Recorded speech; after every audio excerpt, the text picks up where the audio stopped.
দুধের মতো সাদা, কয়লার মতো কালো, পরীর মতো সুন্দরী, রক্তের মতো লাল। এ ধরনের বাক্যগুলোকে কিভাবে ইংরেজি করতে হয়, আসুন আমরা তা আজকে শিখি। এই ধরনের বাক্যগুলোকে ইংরেজি করতে হলে যে স্ট্রাকচারটি আমাদের অনুসরণ করতে হবে তা হলো as plus adjective plus as. যেমন দুধের মতো সাদা, অ্যাজ হোয়াইট অ্যাজ মিল্ক। কয়লার মতো কালো, অ্যাজ ব্ল্যাক অ্যাজ কোল।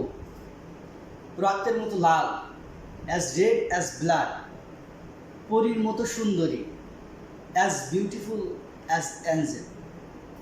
এভাবে আমরা তুলনামূলক বাক্যগুলোকে এই স্ট্রাকচারটি অনুসরণ করে নতুন নতুন বাক্য গঠন করি এবং আমাদের ইংরেজি দক্ষতা যাচাই করি।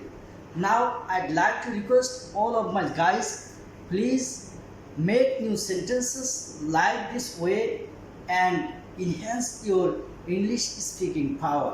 Thank you.